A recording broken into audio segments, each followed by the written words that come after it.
बिस्मिल्लाहिर्रहमानिर्रहीम अस्सलाम वालेकुम। JST जे प्रिपरेशन जे हवाले सां अॼु असांजो सेकेंड नंबर लेक्चर आहे। सेकेंड नंबर लेक्चर जेको आहे उनजो टॉपिक आहे काइनेमेटिक्स टर्म्स। अॼु वारे टॉपिक में जेको आहे असां कहिड़ा कहिड़ा एरियाज़ या कहिड़ा कहिड़ा टॉपिक जेके आहिनि उहे कवर कंदासीं। सभ खां पहिरीं उनखे सम्झूं। अॼु वारे टॉपिक में असां सभ खां पहिरीं सम्झंदासीं displacement,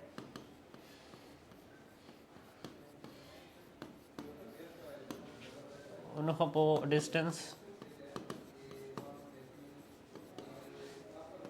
and then velocity and its types,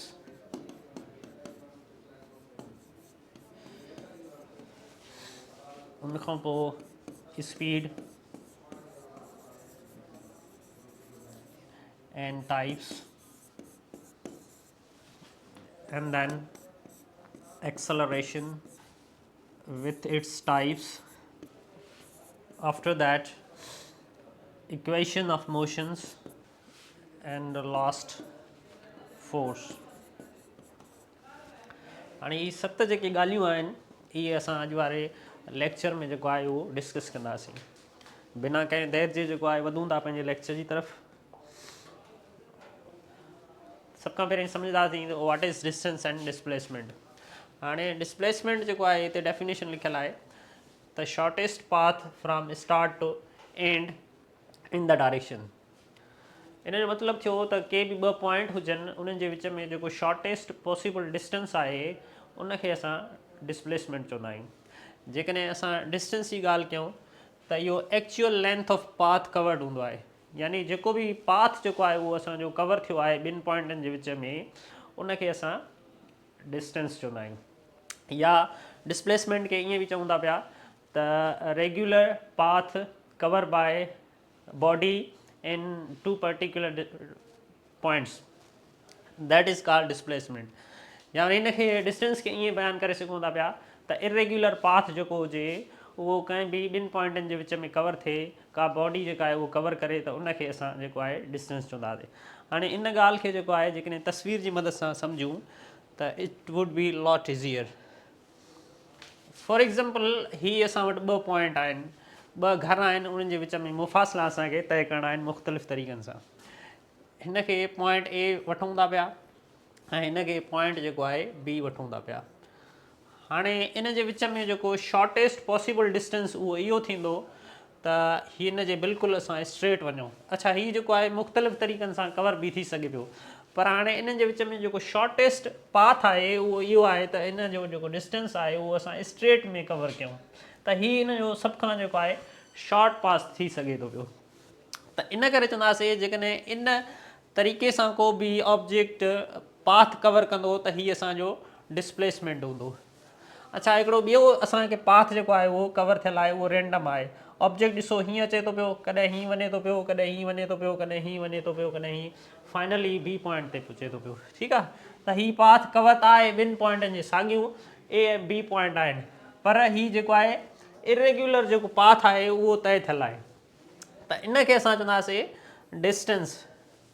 त हाणे इन करे असां हिनखे बयानु कंदा आहियूं त shortest possible path between 2 point is said to be displacement. Irregular path between 2 points is said to be distance. ठीकु आहे, इहा हिन जी डेफिनेशन आहे। हाणे डिस्टेंस ऐं डिस्प्लेसमेंट जूं कुझु वधीक ॻाल्हियूं डिस्कस कयूं था पिया। डिस्प्लेसमेंट जेको आहे चूंकि कंहिं पर्टिकुलर डायरेक्शन में कवर थींदो आहे, इन करे ही असांजी जेका क्वांटिटी आहे उहा असांजी वेक्टर क्वांटिटी आहे। वेक्टर क्वांटिटी खे डायरेक्शन हूंदो आहे, जंहिं क्वांटिटी खे मैग्नीट्यूड बि हुजे ऐं डायरेक्शन बि हुजे त उहा क्वांटिटी असांजी वेक्टर सम्झी वेंदी आहे। इन करे डिस्प्लेसमेंट जेको आहे वेक्टर क्वांटिटी आहे, त इनखे मैग्नीट्यूड बि आहे ऐं प्लस में डायरेक्शन बि आहे। हाणे इन जो डायरेक्शन जेको आहे उहो कहिड़ो बि थी सघे थो पियो, नॉर्थ बि थी सघे थो पियो, ईस्ट बि थी सघे थो पियो, वेस्ट बि थी सघे थो पियो, साउथ बि थी सघे थो पियो, अपवर्ड बि थी सघे थो पियो ऐं डाउनवर्ड बि थी सघे थो, because displacement is a vector quantity. अच्छा, जेकॾहिं असां हाणे डिस्टेंस जी ॻाल्हि कयूं त डिस्टेंस जेको आहे उहो जस्ट स्केलर क्वांटिटी आहे। अच्छा, स्केलर क्वांटिटी खे जस्ट असांजो मैग्नीट्यूड हूंदो आहे, यानी उनखे कंप्लीटली डिफाइंड असां उनजे मैग्नीट्यूड यूनिट विदाउट जेको आहे डायरेक्शन खां बि करे सघूं था पिया। यानी हाणे डिस्प्लेसमेंट जेको आहे असांजो वेक्टर क्वांटिटी आहे एंड जेको डिस्टेंस आहे उहो असांजो स्केलर क्वांटिटी आहे, यानी उहो कंहिं बि डायरेक्शन में रैंडमली जेको आहे उहो मूव करे सघे थो पियो ऑब्जेक्ट, जेकॾहिं उहो डिस्टेंस कवर कंदो। अच्छा, हिन में वेक्टर क्वांटिटी आहे त डायरेक्शन जेको आहे मैटर करे थो पियो, ऐं डायरेक्शन जेको आहे उहो चेंज थींदो रहंदो आहे। ठीकु आहे, हिन में डायरेक्शन जेको आहे उहो स्केलर आहे, इन करे डायरेक्शन खां इंडिपेंडेंट आहे। डिस्प्लेसमेंट जेका आहे असांजी पॉज़िटिव बि थी सघे थी पई, नेगेटिव बि थी सघे थी पई, ऐं ज़ीरो बि थी सघे थी पई। पर जेकॾहिं को बि मूविंग ऑब्जेक्ट आहे त उहा उनजो जेको डिस्टेंस हूंदो उहो हमेशह पॉज़िटिव हूंदो, यानी उहो ज़ीरो बि नथो थी सघे ऐं नेगेटिव बि नथो थी सघे। डिस्प्लेसमेंट जूं टई पॉसिबिलिटीज़ आहिनि, यानी डिस्प्लेसमेंट पॉज़िटिव बि थी सघे थो पियो, नेगेटिव बि थी सघे थो पियो, ऐं असांजो जेको आहे ज़ीरो बि थी सघे थो पियो। हाणे इहो इनखे सम्झंदासीं त जेको डिस्प्लेसमेंट आहे उहो प्लस कीअं थींदो, माइनस कीअं थींदो, ऐं ज़ीरो जेको आहे उहो कीअं थी सघे थो पियो। फॉर एग्ज़ाम्पल इनखे असां ग्राफ जी मदद सां सम्झूं त हीअ असांजो ग्राफ आहे, ही वाई एक्सिस ऐं वाई एक्सिस माइनस में, ही एक्स एक्सिस प्लस में, ऐं एक्स एक्सिस माइनस में। अच्छा, इनखे असां वठूं नॉर्थ, इनखे वठूं असां नॉर्थ जो अपोज़िट हूंदो आहे साउथ, ऐं हीअ वठूं असांजी ईस्ट, ऐं हीअ असां वठूं साउथ। अच्छा, ही डायरेक्शन इन करे ॾिना आहिनि त असां ॻाल्हि कयूं था पिया डिस्प्लेसमेंट जी, ऐं डिस्प्लेसमेंट जेको हूंदो आहे वेक्टर क्वांटिटी हूंदो आहे, उनखे डायरेक्शन जेको आहे उहो लाज़मी हूंदो आहे, इन करे मां इनखे डायरेक्शन ॾिना आहिनि। त डिस्प्लेसमेंट खे कोई न कोई डायरेक्शन हूंदो, जेके असांजा 4 डायरेक्शन आहिनि। हाणे फॉर एग्ज़ाम्पल बाबा हिकिड़ो ऑब्जेक्ट आहे को, उहो 5 मीटर जेको आहे ईस्ट तरफ़ वञे थो पियो, 5 मीटर ईस्ट तरफ़ वञे थो पियो। वरी हिकिड़ो साॻियो ई उहो ऑब्जेक्ट जेको आहे असांजो 5 मीटर जेको आहे उहो इन जे अपोज़िट डायरेक्शन में वञे, यानी वेस्ट तरफ़ वञे थो पियो, इहे असांजो वेस्ट आहे। हाणे 2 डिस्प्लेसमेंट लिखियूं आहिनि, हिकिड़े जो डायरेक्शन जेको आहे ईस्ट तरफ़ आहे, ऐं ॿिए जो डायरेक्शन जेको आहे वेस्ट तरफ़ आहे। त इहे ॿई हिक ॿिए जे अपोज़िट आहिनि, यानी हिकिड़ो असां पॉज़िटिव वठूं ऐं ॿियो असां नेगेटिव वठूं। त इन केस में जेको हाणे नेगेटिव जेको आहे न असल में डायरेक्शन खे शो कंदो आहे। जेकॾहिं का बि वेक्टर क्वांटिटी असांजी नेगेटिव हुजे त उहा डायरेक्शन खे शो कंदी आहे, यानी पहिरियों वेक्टर जेको असां ठाहियो आहे जेकॾहिं उनजी अपोज़िट में ठाहींदासीं त पोइ उनखे नेगेटिव निशानी सां शो कंदासीं। त negative sign shows direction of the vector. ठीकु आहे, उन खां पोइ आहे असांजो ज़ीरो। हाणे डिस्प्लेसमेंट ज़ीरो कॾहिं थींदो, जेकॾहिं असां ओरिजिन पॉइंट खां हितां ॾिसंदासीं, ग्राफ ठाहींदासीं त ज़ीरो खां स्टार्ट कंदा आहियूं, ऐं ज़ीरो जेको हूंदो आहे कंहिं बि ऑब्जेक्ट जो ओरिजिन पॉइंट हूंदो आहे। अच्छा, हिते ॾिसंदासीं फॉर एग्ज़ाम्पल ॻाल्हि कयूं त ऑब्जेक्ट जी हितां जेका आहे डिस्प्लेसमेंट घणी आहे, त उहो असां ज़ीरो चवंदासीं। अच्छा, हीअ जेको आहे जेकॾहिं असां हिन जी नेट कढूं, 5 इन तरफ़ आहिनि, 5 इन तरफ़ डिस्प्लेसमेंट, त ॿई हिक ॿिए खे कैंसिल आउट थी वेंदा, ऐं असांखे आंसर जेको आहे उहो ज़ीरो बचंदो। अच्छा, हिन जो डिपेंड जेको आहे डिस्प्लेसमेंट जेको आहे उहो डिपेंड कंदो आहे स्टार्ट ऐं एंड पॉइंट ते, ऐं हिते छा कंदो आहे, डिपेंड कंदो आहे एक्चुअल पाथ ते। फॉर एग्ज़ाम्पल असां हीअ ॻाल्हि जेकॾहिं तस्वीर जी मदद सां सम्झूं त हीअ ए पॉइंट आहे, हीअ बी पॉइंट आहे। हाणे हीअ जेको आहे स्टार्ट हितां थींदो, ऐं हिते जेको आहे त हिन सिर्फ़ु हिन जो जेको मैग्नीट्यूड आहे डिपेंड कंदो स्टार्टिंग पॉइंट खां ऐं नेगेटिव पॉइंट खां डिस्प्लेसमेंट जो। हाणे हिन जो जेको हूंदो उहो टोटल पाथ ते डिपेंड कंदो। जेकॾहिं पाथ बाबा असांजो हीअं बि थी सघे थो पियो, माना हीअ पाथ आहे, इहो साॻियो पाथ असांजो शॉर्टर बि थी सघे थो पियो, त हाणे हीअ पाथ खे डिपेंड करे थो पियो। ठीकु आहे। अच्छा, हाणे जेकॾहिं ॻाल्हि कयूं असां मैग्नीट्यूड जी, मैग्नीट्यूड यानी डिस्प्लेसमेंट जो ऐं डिस्टेंस जो, त हाणे जेको मैग्नीट्यूड हूंदो आहे डिस्प्लेसमेंट जो उहे या त इक्वल हूंदो आहे डिस्टेंस जे, या वरी हमेशह लेस देन हूंदो आहे डिस्टेंस जे। मैग्नीट्यूड हमेशह जेको आहे डिस्प्लेसमेंट जो या त इक्वल थी सघे थो डिस्टेंस जे, या वरी हमेशह जेको आहे डिस्टेंस जे लेस देन हूंदो आहे। कॾहिं बि ईअं न थींदो त मैग्नीट्यूड ऑफ डिस्प्लेसमेंट जेको आहे उहो ग्रेटर देन हुजे डिस्टेंस जे, या त उहो इक्वल हूंदो या जेको आहे उनजे उनखां जेको आहे लेस देन हूंदो। अच्छा, इक्वल कॾहिं हूंदो, जेकॾहिं असांजो स्ट्रेट मोशन आहे। फॉर एग्ज़ाम्पल ही ए पॉइंट आहे, ही असांजी बी पॉइंट आहे। हाणे हितां वञूं था पिया, से सपोज़ हीअ असां 6 मीटर जेको आहे डिस्प्लेसमेंट कवर कयो आहे, ऐं हिन जो जेको आहे मैग्नीट्यूड जेको आहे डिस्प्लेसमेंट जो उहो आहे 6 मीटर। जेकॾहिं केरु पुछा करे त हिते मैग्नीट्यूड जेको आहे डिस्टेंस जो केतिरो आहे ऐं स्ट्रेट आहे बि स्ट्रेट मोशन, त पोइ हिते सेम आहे, जेतिरो असांजो डिस्प्लेसमेंट आहे ओतिरो असांजो डिस्टेंस जो मैग्नीट्यूड आहे। त स्ट्रेट मोशन में जेको आहे डिस्प्लेसमेंट ऐं डिस्टेंस जेके हूंदा आहिनि उहे ऑलवेज़ इक्वल हूंदा आहिनि। बाक़ी ॿिया जेके बि केस हूंदा उन में डिस्प्लेसमेंट जो जेको मैग्नीट्यूड हूंदो उहो डिस्टेंस खां घटि हूंदो। ठीकु आहे। अच्छा, जेकॾहिं असांजो सर्कुलर मोशन आहे त उन में जेको आहे असांजो डिस्टेंस ऐं डिस्प्लेसमेंट छा थींदो।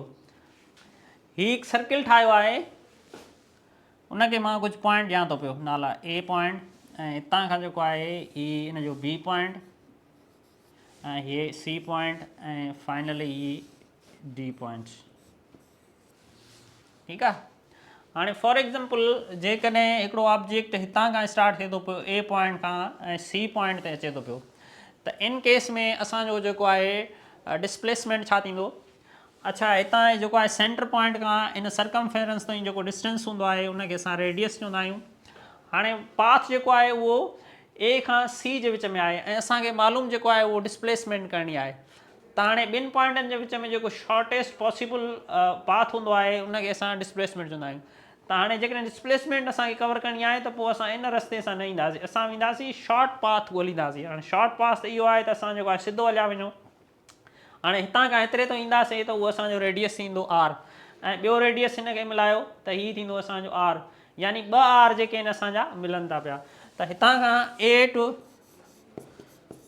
सी जेको डिस्प्लेसमेंट आहे उहो असांजो 2 आर आहे, या वरी तव्हां हिनखे 2 आर जेको हूंदो आहे बराबरि हूंदो आहे डायामीटर जे।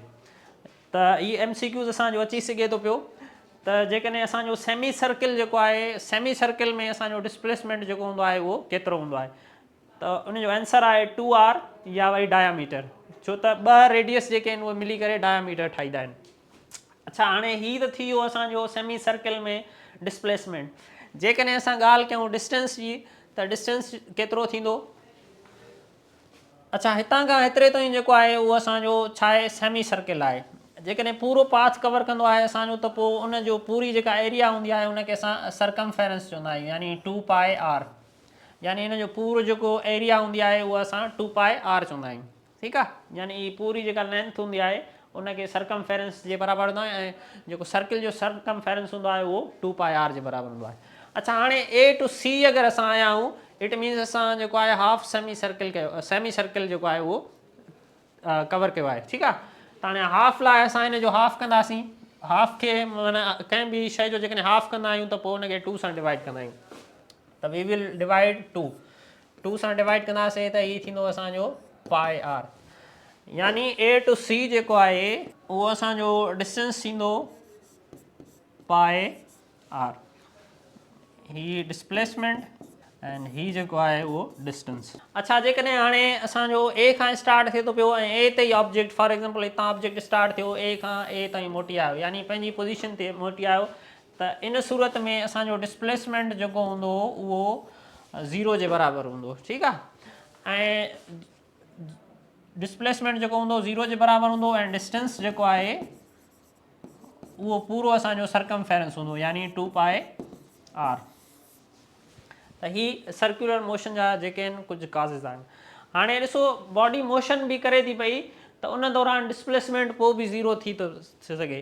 त हाणे इहो सुवालु ईंदो आहे त उहा कहिड़ी क्वांटिटी आहे त मोशन जे हूंदे बि उहा 0 हूंदी आहे, त उहो डिस्प्लेसमेंट आहे। जॾहिं को बि ऑब्जेक्ट जेको आहे सर्कुलर मोशन में मूव करे थो पियो ऐं जिथां स्टार्ट थिए थो पियो उतां पंहिंजी जॻह ते मोटी आयो, त हिते डिस्प्लेसमेंट जेको आहे उहो 0 आहे। बाक़ी जेको डिस्टेंस हूंदो उहो असांजो सरकमफेरेंस जे बराबरि हूंदो 2 पाए आर जे। अच्छा, हाणे हिन जे यूनिट जी ॻाल्हि कयूं। डिस्प्लेसमेंट ऐं डिस्टेंस जा जेके यूनिट आहिनि उहे असांजा सेम ई आहिनि, ऐं हिन जो SI यूनिट जेको आहे डिस्प्लेसमेंट जो उहो आहे मीटर, ऐं CGS यूनिट जेको आहे उहो आहे सेंटीमीटर, ऐं FPS यूनिट जेको आहे उहो फुट आहे। अच्छा, हिन जो फार्मूलो जेको आहे उहो डिस्प्लेसमेंट जो जेको फार्मूलो आहे उहो आहे वेलोसिटी खे मल्टीप्लाई कंदासीं टाइम सां, त हिन जो फार्मूलो हूंदो। इन जे डायमेंशन जी ॻाल्हि कंदासीं त इन में मास जेको आहे उहो कोन्हे, त इन करे मास ते 0 ॾींदासीं। जेको यूनिट आहे उहो मीटर आहे, मीटर मतिलबु लेंथ, त उते L1 ॾींदासीं। टाइम इन यूनिट में कोन्हे, त इन करे टाइम बि जेको आहे उहो 0 ॾींदासीं। त डिस्प्लेसमेंट जो जेको डायमेंशन आहे उहो आहे m0L t जे मथां बि 0, ऐं डायमेंशन खे असां इन ब्रैकेट में लिखंदा आहियूं। त m बि ईंदी पर असांजे उन में कोन्हे फार्मूले में, त इन करे 0 ॾींदासीं। L जेका आहे उहा 1 टाइम आहे, त L खे ॾींदासीं, ऐं t कोन्हे, त उन करे असां इन खे 0 ॾींदासीं। त डायमेंशन ऐं जेको आहे हीअ आहे। अच्छा, हाणे उनजो फार्मूलो छा आहे? हीअ जेको आहे डिस्प्लेसमेंट जो फार्मूलो आहे। वेक्टर क्वांटिटी आहे, त इन करे मथां हिन खे एरो ॾींदासीं, ऐं वेलोसिटी मथां एरो ॾींदासीं। जेकॾहिं असां ॻाल्हि कंदासीं डिस्टेंस जी, त उनजा यूनिट जेके आहिनि उहे असांजा सेम आहिनि। SI यूनिट मीटर आहे, CGS यूनिट जेको आहे सेंटीमीटर आहे, FPS यूनिट जेको आहे फुट आहे। जेकॾहिं उनखे लिखंदासीं त S = V/T। हाणे S जेको आहे उहो असांजी डिस्टेंस खे शो करे थो पियो, ऐं V जेको आहे उहो स्पीड खे शो करे थो पियो। अॻियां अचूं था पिया, पढ़ूं था पिया त जेको आहे डिस्प्लेसमेंट सां वेलोसिटी छो रखी आहे, ऐं जेको आहे डिस्टेंस सां स्पीड जेको आहे उहा छो रखी आहे। ठीकु आहे, त हीअ ऐं हिन जो डायमेंशन बि जेको आहे उहो सेम ई आहे। उन खां पोइ असांजी ॿियो टॉपिक आहे स्पीड। हाणे स्पीड जी डेफिनेशन लिखियलु आहे त speed is the distance travel by an object per unit time. यानी को बि ऑब्जेक्ट जेको आहे केतिरो डिस्टेंस ट्रेवल करे थो पियो कंहिं बि यूनिट टाइम में, त उनखे असां चवंदासीं स्पीड। फॉर एग्ज़ाम्पल, ही पॉइंट आहे A ऐं ही पॉइंट आहे B। हाणे हितां को बि ऑब्जेक्ट स्टार्ट थिए थो पियो, हिन पॉइंट ते अचे थो पियो। हाणे हिन पॉइंट ते हिन 5 मीटर जेको आहे डिस्टेंस कवर कयो, ऐं हिन खे टाइम जेको आहे उहो 2 सेकेंड लॻे थो हिन इंस्टेंट ते। ठीकु आहे, अॻियां हलूं था पिया त अॻियां 3 सेकेंडनि में हिन जेको आहे 9 मीटर जेको आहे उहो डिस्टेंस कवर कयो। ठीकु आहे, जेकॾहिं असां हिन इंस्टेंट ते ॾिसूं त हीअ 3 सेकेंडनि में जेको आहे 9 मीटर कवर करे थो, पर यूनिट टाइम में जेकॾहिं असां ॾिसंदासीं, यूनिट टाइम मतिलबु हिकिड़े सेकेंड में। हाणे जेकॾहिं 3 सेकेंड में 9 मीटर कवर करे थो पियो, त हिकिड़े सेकेंड में ही 1 मीटर कवर कंदो। त हिते चवंदासीं हिन इंस्टेंट ते हिन जी जेका स्पीड आहे उहा आहे 3 मीटर पर सेकेंड। इन करे असां हीअ डेफिनेशन चवंदा आहियूं त speed is the distance travelled, माना कंहिं बि ऑब्जेक्ट जो जेको डिस्टेंस ट्रेवल आहे पर यूनिट टाइम में। पर यूनिट टाइम मतिलबु हिकिड़े सेकेंड में।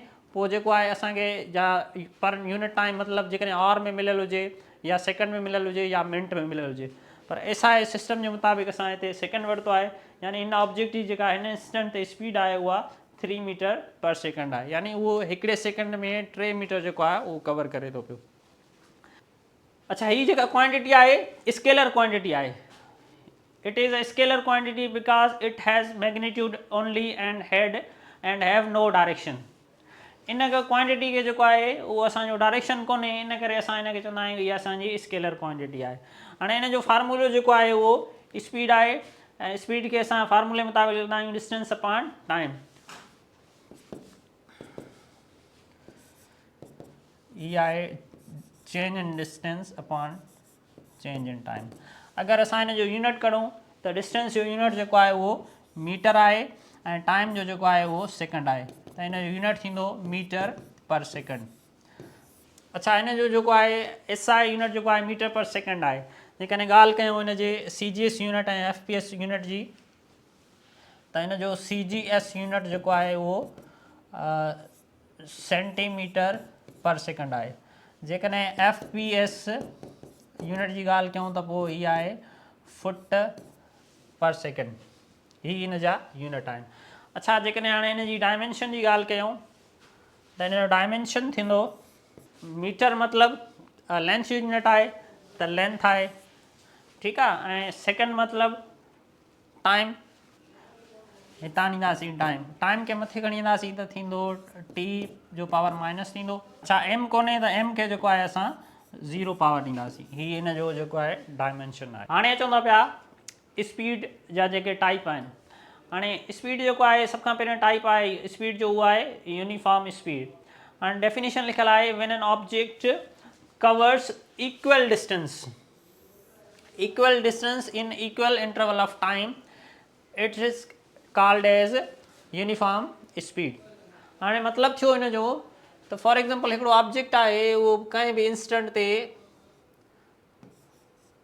4 मीटर पर सेकेंड जेको आहे उनजी स्पीड आहे, ठीकु आहे। अॻियां हली करे वरी उनजी स्पीड जेका आहे साॻी रहे थी पई 4 मीटर पर सेकेंड, वरी अॻियां हली करे उनजी स्पीड जेको आहे 4 मीटर पर सेकेंड, यानी थ्रू आउट उनजे मोशन में जेको स्पीड आहे उहो असांजो सेम ई आहे। त इन क़िस्म जी स्पीड खे जेको आहे असां चऊं था पिया यूनिफॉर्म स्पीड, माना इक्वल डिस्टेंस जेको आहे उहो कवर करे थो पियो हर टाइम इंटरवल में। हाणे हिते ॾिसो 4 मीटर जेको आहे डिस्टेंस कवर करे थो पियो, पर टाइम जेको आहे उहो 1 सेकेंड में थो, यानी असांजो डिस्टेंस बि सेम आहे ऐं टाइम इंटरवल बि सेम आहे, डिस्टेंस बि सेम आहे, टाइम इंटरवल बि सेम आहे। त थ्रू आउट मोशन जेको आहे असांजो इक्वल डिस्टेंस कवर थिए इन इक्वल इंटरवल ऑफ टाइम, त उन स्पीड खे जेको आहे असां यूनिफॉर्म स्पीड चवंदा आहियूं। उन खां पोइ हीअ असांजो नेक्स्ट टाइप आहे नॉन यूनिफॉर्म स्पीड। हाणे नॉन यूनिफॉर्म स्पीड में छा हूंदो त जेको आहे अनइक्वल डिस्टेंस कवर थींदा इन equal interval of time.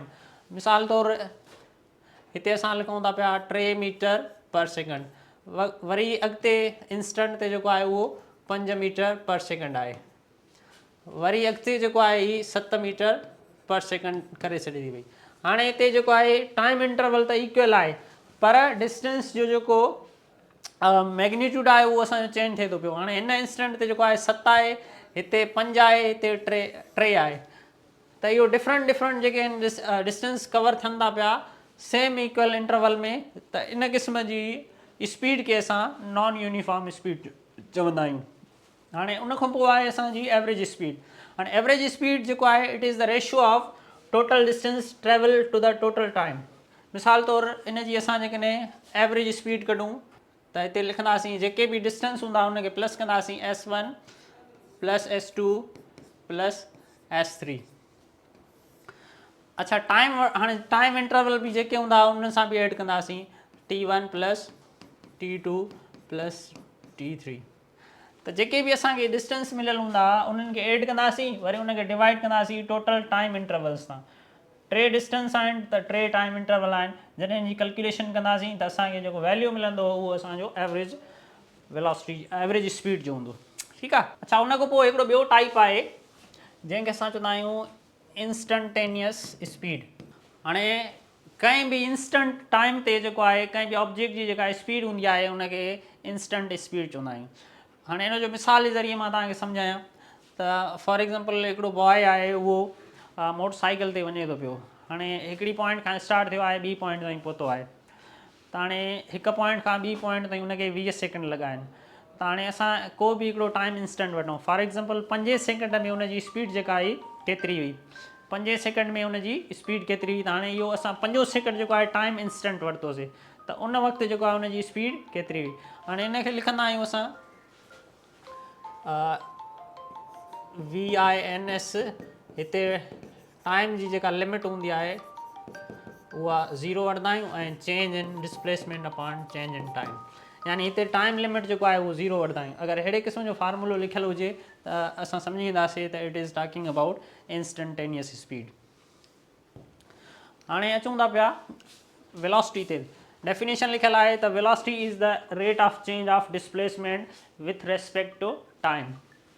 It is a vector quantity because it has both magnitude and direction. हाणे हिन जो मतिलबु आहे त टाइम जे हिसाब सां जेको आहे डिस्प्लेसमेंट चेंज थींदो रहे त उनखे असां चवंदासीं त it is velocity. For example हिकिड़ो ऑब्जेक्ट आहे, हितां स्टार्ट थिए थो पियो A पॉइंट तां ऐं हिते B पॉइंट तां, ठीकु आहे। अच्छा हीउ जेको टोटल मुफ़ासिलो आहे से सपोज़ 100 मीटर जो आहे। हाणे ऑब्जेक्ट जेकॾहिं मूव करे थो पियो त असांजी डिस्प्लेसमेंट बि जेको आहे उहो कवर थिए थी पई। मिसाल तौरु हिन पॉइंट ते पहुचे थो पियो त हिते फॉर एग्ज़ाम्पल असां चऊं त बाबा हिते असांजा 20 मीटर जेको आहे उहो कवर थिया आहिनि, ठीकु आहे। हाणे अच्छा हितां खां हेतिरे ताईं ईंदो त ज़ाहिर आहे टाइम जेको आहे उहो असांजो गुज़रंदो, माना फॉर एग्ज़ाम्पल हिते असांजा 4 जेके आहिनि उहे सेकेंड थियनि था पिया, यानी 4 सेकेंडनि में ई 20 मीटर जेको आहे मुफ़ासिलो तय करे आयो आहे। त असां चवंदासीं इनखे जॾहिं सिंपल कंदासीं त इहो थींदो 5 मीटर पर सेकेंड, यानी हिन जी जेका वेलोसिटी आहे उहा 5 मीटर पर सेकेंड आहे। चइनि खे डिवाइड कयोसीं 20 सां त 5 मीटर पर सेकेंड आयो, यानी हर सेकेंड में जेको आहे हू 5 मीटर तय करे थो पियो, इन करे हू 4 सेकेंडनि में 20 मीटर जेको आहे मुफ़ासिलो तय कयईं। त हाणे ॾिसो टाइम सां गॾु जेको आहे डिस्प्लेसमेंट बि चेंज थींदो रहे थो पियो, इनखे असां वेलोसिटी चवंदा आहियूं। हाणे वेलोसिटी खे जेको हूंदो आहे उहो डायरेक्शन हूंदो आहे, इन करे ही वेक्टर क्वांटिटी आहे। हाणे डायरेक्शन कहिड़ो हूंदो आहे, जेको डायरेक्शन डिस्प्लेसमेंट जो हूंदो उहो ई डायरेक्शन जेको आहे असां जी वेलोसिटी। अच्छा, वेलोसिटी के जेको आहे ॿियनि लफ़्ज़नि में बि असां बयानु करे सघूं था, it is a speed of a object in particular direction. इनखे लिखूं, it is speed of object in direction. जेकॾहिं कंहिं बि डायरेक्शन में कंहिं बि ऑब्जेक्ट जी स्पीड आहे त पोइ it means it is velocity.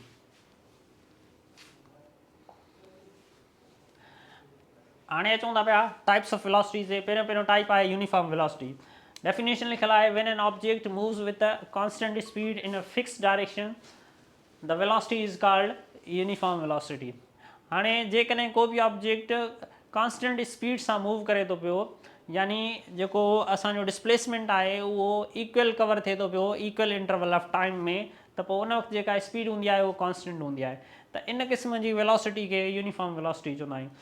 मिसाल तौरु हिकिड़ो ऑब्जेक्ट आहे उहो डिस्टेंस डिस्प्लेसमेंट कवर करे थो पियो 8 मीटर पर सेकेंड, वरी अॻिते हली बि 8 मीटर पर सेकेंड उनजी जेका स्पीड आहे, वरी अॻिते हली 8 मीटर पर सेकेंड आहे, यानी हर पॉइंट ते उनजी जेका स्पीड आहे डिस्प्लेसमेंट कवर करण जो जेको रेशो आहे उहो असांजो सेम आहे, त उन क़िस्म जी वेलोसिटी खे असां यूनिफॉर्म वेलोसिटी चवंदा आहियूं। अच्छा, यूनिफॉर्म वेलोसिटी में जेका एक्सेलरेशन हूंदी आहे उहा हमेशह 0 हूंदी आहे। उन खां पोइ असांजी वेरिएबल वेलोसिटी आहे। हाणे वेरिएबल वेलोसिटी जेका हूंदी आहे उन में असांजो मुख़्तलिफ़ जेको आहे डिस्प्लेसमेंट कवर थींदो आहे same equal interval of time में। मिसाल हिकिड़ो ऑब्जेक्ट आहे उहो कंहिं जॻह ते 4 मीटर पर सेकेंड जेको आहे मूव करे थो, अॻियां हली करे जेको आहे उनजी स्पीड जेका आहे उहा चेंज थिए थी पई। चेंज मतिलबु वधे थी या वरी घटे थी पई। हीअ थींदो 6 मीटर पर सेकेंड, वरी अॻिते हली उहा 2 मीटर पर सेकेंड थिए थी पई। त हाणे ॾिसो हिन जो टाइम इंटरवल जेको आहे सेकेंड 1 सेकेंड आहे, ऐं हिन जी जेका वेलोसिटी आहे मतिलबु जेको हिन जी डिस्प्लेसमेंट आहे उहा चेंज आहे। हिन जॻह ते 4 आहे, हिन ते 6 आहे, ऐं हिन ते 2 आहे। त इन क़िस्म जी वेलोसिटी खे असां वेरिएबल वेलोसिटी बि चवंदा आहियूं। ऐं वेरिएबल वेलोसिटी में असांजी एक्सेलरेशन जेका आहे उहा प्रोड्यूस थींदी आहे। उन खां पोइ आहे असांजी एवरेज वेलोसिटी। हाणे एवरेज वेलोसिटी जेके हूंदी आहे, जीअं असां एवरेज स्पीड पढ़ी आयासीं उते ॻाल्हि कई थिए डिस्टेंस जी, त हिते ॻाल्हि कंदासीं डिस्प्लेसमेंट जी। त हाणे जेके बि असांजा टोटल डिस्प्लेसमेंट हूंदा उन्हनि खे असां एड कंदासीं, ऐं टाइम इंटरवल बि जेके हूंदा उनखे एड कंदासीं, पोइ उनजे सम खे जेको आहे असां एवरेज वेलोसिटी चवंदा आहियूं। ऐं एवरेज वेलोसिटी खे असां AB सां ज़ाहिर कंदा आहियूं, ऐं उनजो फार्मूलो जेको आहे VI + VF/2 आहे। इन फार्मूले सां जेका आहे एवरेज वेलोसिटी, या वरी असां जेके टाइम जेकॾहिं डिस्प्लेसमेंट जे हवाले सां मालूम कंदासीं एवरेज वेलोसिटी, त हीअ थींदो S1 + S2 + S3। टाइम जेतिरा बि असांजा डिस्प्लेसमेंट हूंदा उन्हनि खे एड कंदासीं, पोइ टाइम इंटरवल बि हेठां एड कंदासीं, T1 + T2 + T3। त इन तरीक़े सां असां एवरेज जेका आहे वेलोसिटी फाइंड करे सघूं था पिया। उन खां पोइ आहे असांजी instantaneous velocity. The velocity of an object at a particular instant of time. जीअं मां तव्हांखे स्पीड जो मिसाल ॾिनो, उते उहा स्पीड हुई जंहिं पर्टिकुलर इंस्टेंट ते जेको आहे उनजी असां काउंट कयूं पिया। हिते असां जेका आहे वेलोसिटी कंहिं बि पर्टिकुलर इंस्टेंट ते मालूम कंदा आहियूं। फॉर एग्ज़ाम्पल को बि ऑब्जेक्ट आहे उहो ॿिनि मुफ़ासिलनि, जेकॾहिं असां हिन पॉइंट ते ॾिसूं विच ते, त उनजी वेलोसिटी जेका आहे उहा केतिरी आहे, त उहा उनजी इंस्टेंट वेलोसिटी आहे। हाणे हिकिड़ो ॿियो टाइप आहे जंहिंखे असां रिलेटिव वेलोसिटी बि चवंदा आहियूं।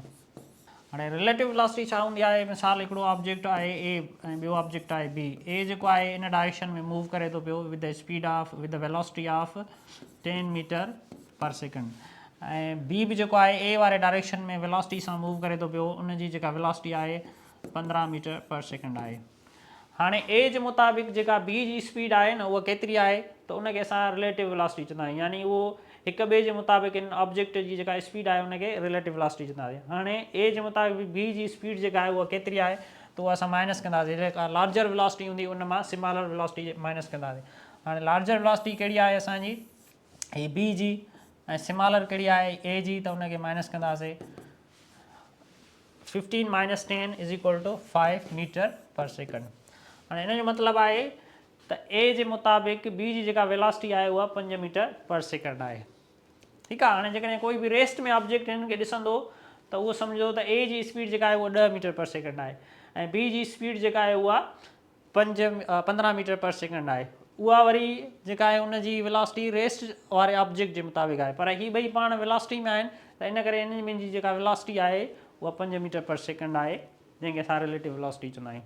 अच्छा, हीअ जेकॾहिं सेम डायरेक्शन में हूंदा त पोइ जेको आहे असां माइनस कंदासीं, जेका वॾी वेलोसिटी हूंदी उन मां नंढी वेलोसिटी माइनस कंदासीं। पर जेकॾहिं डिफरेंट डायरेक्शन में मूव कंदा त पोइ वरी इन केस में असां जेको आहे प्लस कंदा आहियूं। हाणे फॉर एग्ज़ाम्पल हिकिड़ो ऑब्जेक्ट आहे इन डायरेक्शन में मूव करे थो, उनजी वेलोसिटी जेका आहे 20 मीटर पर सेकंड आहे, ऐं ॿियो वरी उनजे अपोज़िट में मूव करे थो जंहिंजी वेलोसिटी आहे 30 मीटर पर सेकंड। त हाणे इन ऑब्जेक्ट जी रिलेटिव वेलोसिटी छा थींदी, ॿई अपोज़िट डायरेक्शन में आहिनि त प्लस कंदासीं। हाणे प्लस कंदासीं त हीअ थींदो 20 + 30, it means 50 metre per second, यानी इन जी जेका वेलोसिटी आहे उहा 50 मीटर पर सेकंड आहे रिलेटिव वेलोसिटी। सेम डायरेक्शन में हूंदा त माइनस कंदासीं, लार्जर मां स्मॉलर, जेकॾहिं डिफरेंट डायरेक्शन में हूंदा, अपोज़िट में हूंदा त पोइ वरी असां ऐड कंदासीं। त हीअ आहे रिलेटिव वेलोसिटी। अच्छा, हाणे जेको नेक्स्ट आहे उहो असांजो एक्सेलरेशन आहे। Acceleration is the rate of change of velocity with respect to time, यानी कंहिं बि ऑब्जेक्ट जी जेका वेलोसिटी आहे उहा टाइम जे हिसाब सां चेंज थींदी रहे त असां चवंदासीं हीअ एक्सेलरेशन आहे। It will be called as acceleration. The rate of change of velocity with respect to time is called acceleration. हाणे एक्सेलरेशन खे ए सां ज़ाहिर कबो आहे, उनजो फार्मूला आहे change velocity upon change in time. अच्छा, अगरि हाणे असां हिन जी यूनिट ते अचूं त वेलोसिटी जो यूनिट आहे मीटर पर सेकंड, ऐं हेठां जेको आहे असांजो टाइम उनजो आहे सेकंड।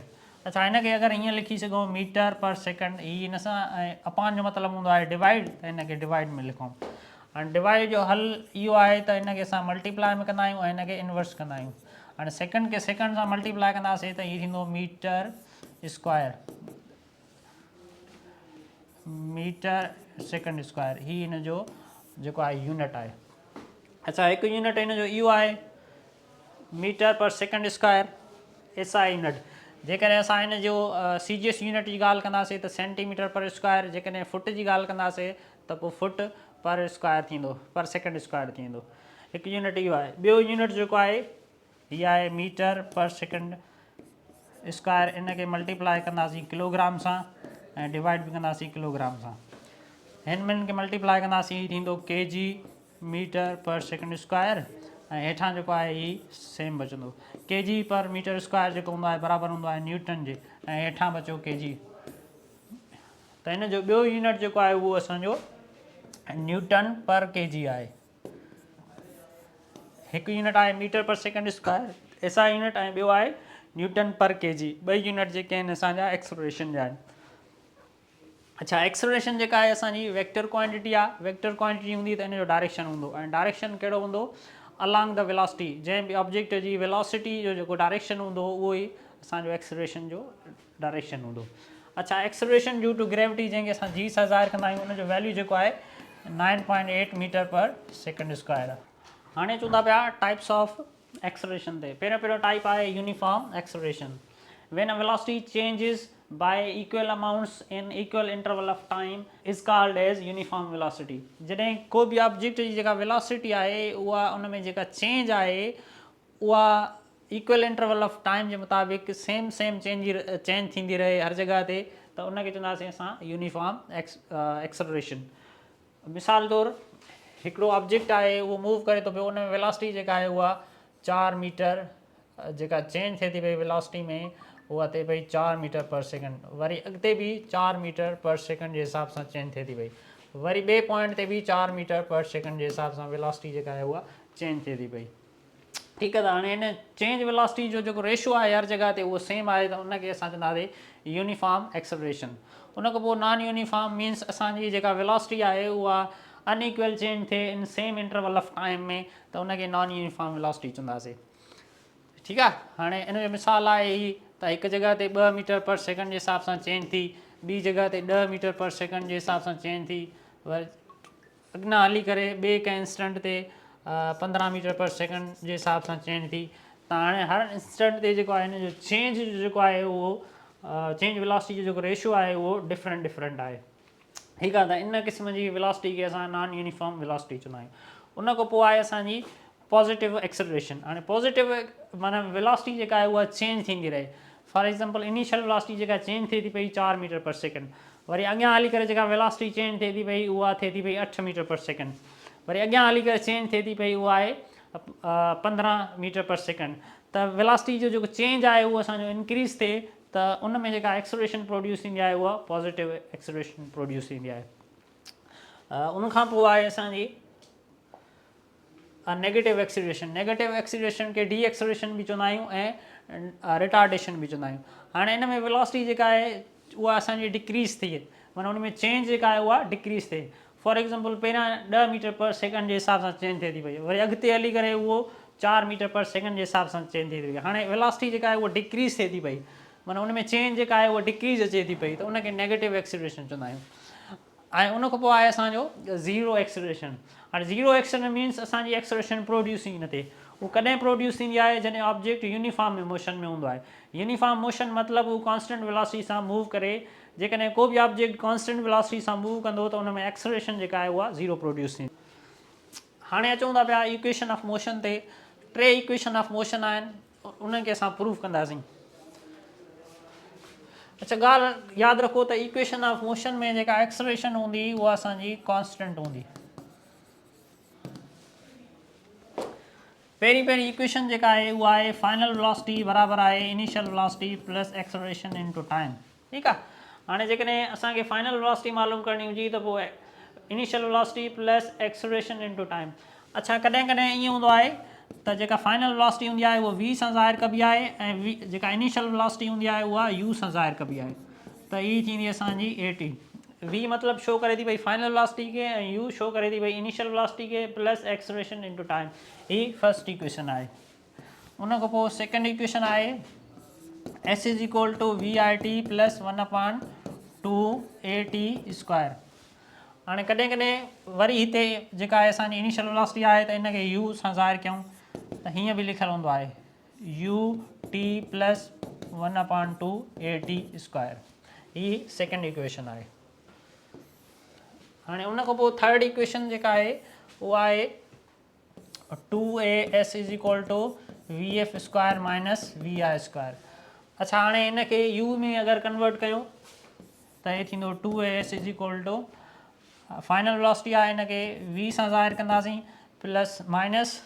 हाणे जेकॾहिं ऑब्जेक्ट रेस्ट मां स्टार्ट थिए थो पियो, रेस्ट मां स्टार्ट थिए थो पियो त उनजी इनिशियल वेलोसिटी जेका हूंदी ज़ीरो हूंदी। हाणे जिथे जिथे इनिशियल वेलोसिटी आहे उते असां ज़ीरो पुट करे वेंदासीं त पोइ इक्वेशन ईअं थींदी। हाणे u मतिलबु जेको आहे उहो असांजी इनिशियल वेलोसिटी आहे, या हिते असां ज़ीरो पुट कयूं त हाणे फाइनल वेलोसिटी जेका थींदी उहा थींदी at। अच्छा, हिते जेको आहे हीअ असांजी v आहे या u आहे, ॻाल्हि साॻी आहे। हिते असां ज़ीरो पुट कंदासीं त पोइ इक्वेशन असांखे मिलंदी 1/2 at स्क्वायर ईअं मिलंदी। अच्छा, हिते जेका आहे उहा इनिशियल वेलोसिटी हिन जे मथां स्क्वायर आहे, त हिते असां ज़ीरो ॾींदासीं त हाणे असांखे इक्वेशन मिलंदी v स्क्वायर, या इनखे ईअं करे बि लिखिबो आहे ही स्क्वायर हेॾे खणी ईंदासीं अंडर रूट थींदो, इनखे कबो 2as अंडर रूट में 2as। अच्छा, हिकिड़ी इक्वेशन ई आहे। हाणे ही इक्वेशन जेको आहे असां टोटल टाइम में जेको आहे डिस्प्लेसमेंट केतिरो कवर थियो आहे, पर जेकॾहिं असांखे nth टाइम में मिलियलु हुजे, फॉर एग्ज़ाम्पल हिकिड़ो ऑब्जेक्ट आहे उहो 5 सेकेंड लाइ मोशन में आहे, त पोइ असां ॾिसंदासीं त केतिरो जेको आहे उन डिस्प्लेसमेंट कवर कयो आहे, त पोइ ही इक्वेशन यूज़ कंदासीं। पर टोटल जेको आहे असांजो टाइम 5 सेकेंड आहे, पर जेकॾहिं असांखे पुछा करे त 3 सेकेंड में ही केतिरो मुफ़ासिलो तय करे चुको हूंदो इहो ऑब्जेक्ट, त पोइ उन लाइ वरी ही इक्वेशन यूज़ कंदासीं। Sn मतिलबु हीअ जेको असां जंहिं टाइम में मिसाल तौरु nth सेकंड में जेको डिस्प्लेसमेंट मालूम कंदासीं उन लाइ फार्मूलो, उन जो फार्मूलो आहे वी आई प्लस एक्सलेरेशन 2 डिवाइड कंदासीं 2 सां 2n माइनस 1। ही अॻिते हली इन जो यूज़ेज बि पढ़ंदासीं। अॼु जे लेक्चर लाइ एतिरो काफ़ी, वरी सुभाणे मिलंदासीं कंहिं लेक्चर ताईं, तेसिताईं ख़ुदा हाफ़िज़।